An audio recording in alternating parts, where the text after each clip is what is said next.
Bienvenidas y bienvenidos a este análisis. Hoy tenemos sobre la mesa un documento que es, de verdad, una auténtica joya. Es como si nos hubieran entregado el manual de instrucciones para una startup en plena crisis. Sí, es una buena analogía. El apóstol Pablo ha dejado a su hombre de confianza, Tito, en Creta, que en el siglo I era, básicamente el salvaje oeste del Mediterráneo. Totalmente. Con una misión muy clara: poner orden en el caos. Y para guiarle, pues tenemos el primer capítulo de la epístola que lleva su nombre. Exacto. Y no es una misión sencilla, ¿eh? El texto que vamos a desmenuzar es un plan de choque en toda regla. Un plan de choque. Pablo le da a Tito un marco de trabajo para construir una comunidad sólida en un entorno que, como veremos, era bastante hostil, tanto cultural como, ideológicamente. Vale. Hoy vamos a explorar 3 claves de este plan. Primero, el saludo inicial, que es mucho más que un simple hola. Segundo, el perfil casi de superhéroe que se exige para los líderes. Y tercero, cómo enfrentarse a la desinformación y a los influencers tóxicos de la época. Me encanta el enfoque. No es solo un texto antiguo, es una lección de liderazgo en un entorno complicadísimo. Exacto. Y para entenderlo, contamos con un comentario muy a fondo que lo analiza palabra por palabra. Así que vamos a poder ver no solo qué dice, sino por qué lo dice de esa manera, metiéndonos en el contexto y en algunas palabras clave del griego original que son fascinantes. Pues empecemos por el principio, que es de esos que te hacen levantar una ceja: el saludo. Ajá. En el original griego son 65 palabras. 65. En un mundo sin WhatsApp, donde cada palabra escrita en un papiro costaba tiempo y dinero, esto no es un simple formalismo. Para nada. No es un «Hola Tito, ¿qué tal todo?». Esto es toda una declaración de intenciones. Totalmente. Es el equivalente a que el CEO de una empresa, en lugar de empezar un email con «Buenos días», te envíe un manifiesto de 3 párrafos sobre la misión de la compañía. Sí. Antes de llegar al grano. Pablo se presenta como doulos, siervo de Dios, una expresión única en sus cartas, y como apóstol. O sea, desde la primera línea está diciendo: escucha con atención, porque esto no es una opinión personal, viene de más arriba y tiene un propósito. Y un propósito muy, muy concreto. Y ese propósito, según dice, es conforme a la fe de los elegidos de Dios. Aquí la palabra clave parece ser conforme a, que en griego es kata. No es que su apostolado sea solo compatible con la fe, es que existe para esa fe. Precisamente. Tiene un sentido de finalidad clarísimo. Su misión es generar y fortalecer esa fe. Pero aquí viene un matiz crucial que define todo el capítulo. A ver. Pablo no habla de un conocimiento teórico. Usa una palabra muy potente: epignosis. No es solo saberte la teoría, como quien se aprende las reglas de un juego. Claro. Es un conocimiento profundo, que te empapa, que te cambia por dentro y transforma cómo juegas el partido de la vida. Entiendo. Entonces, el conocimiento no es el destino final, es el combustible. Saber la verdad solo tiene sentido si te mueve a actuar de una forma concreta, lo que él llama piedad. Exacto. Es un enfoque tremendamente pragmático. Y todo este plan se sostiene sobre la esperanza de la vida eterna. Una esperanza que no es un deseo vago, en plan, a ver si hay suerte. No. No. Se basa en la promesa de un Dios que no puede mentir. Esta frase es un ancla en mitad del texto. ¡Qué potente! En un mundo, y como veremos, en una isla famosa por la mentira, Pablo establece la fiabilidad absoluta de Dios como el fundamento de todo. Este plan, dice, estaba diseñado desde la eternidad y ahora se revela a través de la predicación que se le ha encomendado por Epitagén. Por un mandato. Por un mandato.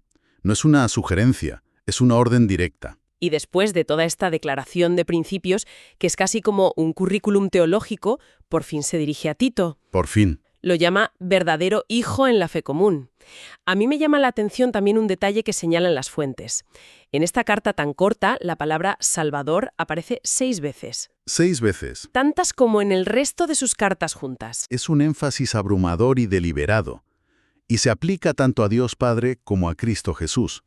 Es como si en este entorno tan complicado, Pablo quisiera recordarle a Tito constantemente cuál es el núcleo del mensaje. ¿Y de dónde viene la fuerza? ¿Y quién es la fuente del poder para llevar a cabo la misión? Exacto. Después de una declaración de principios tan potente en el saludo, Pablo se arremanga y va al meollo del asunto. Ya era hora. Le dice a Tito, vale, te dejé en Creta por esto, para que pusieras en orden lo que falta y establecieras líderes en cada ciudad. Aquí es donde empieza la verdadera misión. ¿Qué sabemos de esa estancia de Pablo en Creta? Porque el libro de los Hechos no dice nada. Es uno de esos huecos en la biografía de Pablo que genera debate, la verdad. Hay un par de teorías. Ajá. Una, que pasó por allí como prisionero de camino a Roma. Pero la que tiene más peso para la mayoría de los estudiosos es que volvió a Creta después de su primer encarcelamiento en Roma. Vale. Sea como sea, lo que está claro es que la semilla del cristianismo se había plantado, pero las iglesias estaban a medio construir. Sin estructura ni liderazgo formal. Nada. Eran vulnerables. ¿Y la solución es nombrar ancianos? El texto parece usar los términos anciano y supervisor u obispo de forma intercambiable, como si fueran lo mismo. Sí, en esta etapa temprana de la Iglesia, los términos se refieren al mismo oficio.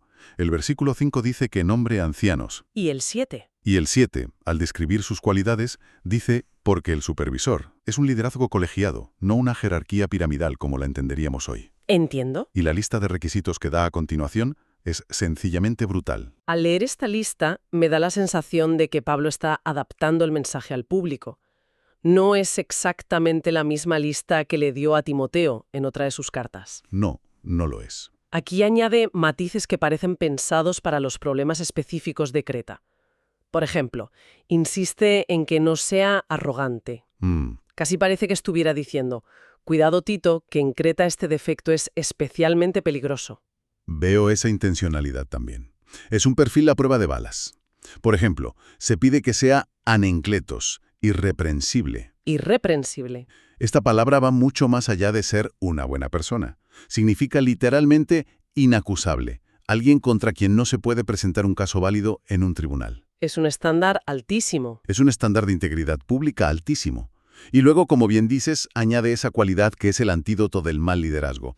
No ser auzades. Que es esa arrogancia del que se complace a sí mismo, del que solo se escucha a sí mismo y desprecia a los demás. El típico jefe. Que cree que siempre tiene la razón. Sí, exacto. Y hay una conexión psicológica aquí que es brutalmente moderna. Justo después de decir que no sea arrogante, añade que no sea iracundo. No es una coincidencia. Claro, va unido. Es una cadena de causa y efecto. La arrogancia te hace despreciar a los demás, y ese desprecio explota en ira cuando las cosas no salen como tú quieres o cuando alguien te cuestiona. Es una observación increíblemente aguda para un texto de hace 2000 años. Totalmente. Además de las cualidades que ya conocíamos, como ser hospitalario y sensato, aquí se añaden otras como amigo de lo bueno, justo, moralmente recto y dueño de sí. Parece el perfil de un juez estoico más que de un líder religioso. Es que la credibilidad lo era todo. En un entorno donde la reputación de los cretenses estaba por los suelos, los líderes de la nueva comunidad debían ser un ejemplo andante de integridad. Claro. Pero falta la cualidad más importante, la que cierra la lista y que es la clave de todo su trabajo. Retenedor de la palabra fiel tal como ha sido enseñada. Esto tiene que ser mucho más que tener buena memoria para citar versículos, ¿no? Muchísimo más. Significa estar tan aferrado a esa enseñanza, tan convencido de ella, que se convierte en tu columna vertebral. Es el ancla. Es el ancla de la que hablábamos antes. Y el propósito es doble y muy práctico. Por un lado, exhortar, es decir, animar y construir a la comunidad con sana doctrina. Y por otro, redarguir, refutar a los que la contradicen. Su conocimiento no es para acumularlo, es una herramienta de trabajo para edificar y para proteger. Y esa necesidad de refutar a los que contradicen es la transición perfecta a la segunda mitad del capítulo, donde Pablo le pinta a Tito un panorama, bastante negro. Sí. Le dice que la tarea no va a ser fácil porque hay muchos rebeldes, charlatanes y engañadores. Sí, y pone el foco en un grupo concreto, mayoritariamente los de la circuncisión. Esto nos da una pista muy clara. Ajá. Se trata de maestros de origen judío que, al igual que en otros lugares, estaban mezclando la fe cristiana con fábulas, genealogías interminables y mandamientos que no venían al caso. Creando división. Exacto.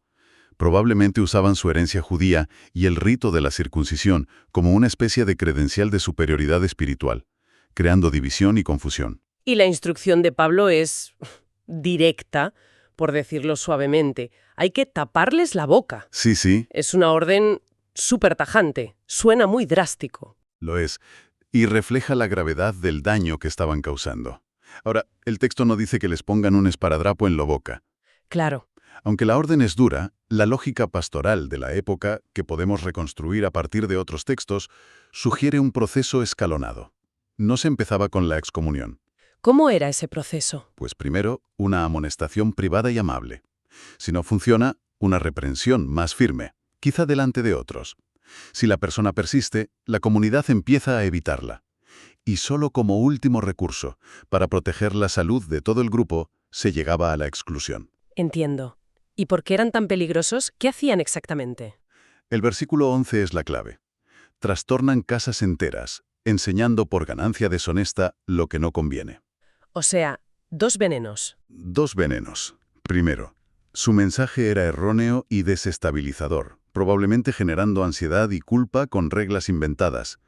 Y segundo, su motivación era el dinero. Ah. Hay un contraste brutal con Pablo, que siempre se enorgullecía de predicar gratis. Estos, en cambio, habían montado un negocio a costa de la fe de la gente. Y aquí llega la parte que, sinceramente, me ha dejado alucinada, la famosa y durísima cita del versículo 12. Los cretenses, siempre mentirosos, malas bestias, vientres perezosos. Y lo más fuerte es que no lo dice él, cita a un poeta de ellos. Cita a Epiménides, un poeta y filósofo del siglo VI a.C., a quien los propios cretenses consideraban un profeta. O sea, una autoridad para ellos. Una especie de sabio inspirado, sí. O sea que básicamente está usando un meme cultural de la época contra ellos. Les está diciendo, que esto no lo invento yo, lo dice vuestro propio gurú. Es una jugada retórica brillante y a la vez un poco salvaje, ¿no? Es totalmente salvaje. Y esa fama era real. La reputación de los cretenses como embusteros era tan conocida en el mundo antiguo que existía el verbo cretizein, que significaba literalmente Hacer el cretense. hacer el cretense, es decir, mentir. Lo de malas bestias apunta a una fama de crueldad, y vientres perezosos es una forma muy gráfica de llamarles glotones y vagos. Y por si fuera poco, después de citar al poeta, Pablo añade de su cosecha. Este testimonio es verdadero. Sí, una confirmación en toda regla. Vaya. Pero aquí es crucial entender por qué lo hace. No es un insulto gratuito ni una generalización racista. Está usando este estereotipo cultural, que él considera confirmado por su experiencia, como una herramienta de diagnóstico para urgir a Tito a actuar. Claro, el propósito no es condenar, sino curar. Justo después dice, por tanto, repréndelos duramente, para que sean sanos en la fe. Exacto. La dureza de la reprensión es proporcional a la gravedad de la enfermedad espiritual que él percibe, para que dejen de hacer caso a fábulas judaicas y mandamientos de hombres. Exactamente. Y todo esto desemboca en uno de los principios teológicos más potentes de sus cartas, en el versículo 15. Todas las cosas son puras para los puros. Pero para los contaminados e incrédulos nada es puro, pues hasta su mente y su conciencia están contaminadas. Esto me recuerda a las palabras de Jesús en los Evangelios, cuando dice que lo que contamina a una persona no es lo que come, sino lo que sale de su corazón. Es la misma idea. Es la misma idea, ¿verdad? Sí, sí. Pablo está combatiendo una religiosidad basada en reglas externas. No comas esto, no toques aquello. Y la contrapone a una ética de la interioridad. La pureza no reside en los objetos. No, reside en el estado del corazón de la persona. Si tu mente y tu conciencia, que son tu centro de mando moral, están corrompidas, todo lo que filtres a través de ellas se corromperá también. Claro. La fe y la pureza interior van de la mano, igual que la incredulidad y la contaminación. Y el capítulo termina con un retrato robot demoledor de estos falsos maestros, que es la conclusión lógica de todo el argumento. Es el golpe de gracia. El versículo 16 es una frase lapidaria. Profesan conocer a Dios, pero con los hechos lo niegan. La definición de hipocresía. La definición del libro, sí. Sus palabras dicen una cosa, pero sus acciones, su carácter, su estilo de vida, gritan todo lo contrario. Y Pablo les cuelga 3 etiquetas terribles. Abominables, por esa incoherencia, desobedientes o rebeldes porque se niegan a ser persuadidos por la verdad, y descalificados. Descalificados, en griego adokimoi. Adokimoi, eso es. Esa es la palabra que se usaba para un metal que no pasaba la prueba de calidad y era desechado. Justo. Es decir, que sus obras, aunque parecieran buenas por fuera, no eran genuinas porque no nacían de un corazón limpio y una fe sincera. Son obras falsificadas. Exacto. Y con esa imagen tan potente, Pablo cierra su diagnóstico y deja a Tito con la tarea monumental de empezar a construir algo auténtico y sólido sobre ese terreno tan complicado. Ha sido un viaje intenso por un solo capítulo, ¿eh? Desde luego. Hemos visto cómo Pablo establece su autoridad no por ego, sino como fundamento del mensaje. Hemos analizado un perfil de liderazgo con unos estándares éticos y morales altísimos. Altísimos. Y hemos visto la necesidad de confrontar con firmeza las enseñanzas que, bajo una apariencia de piedad, en realidad corrompen a la comunidad desde dentro. Sin duda.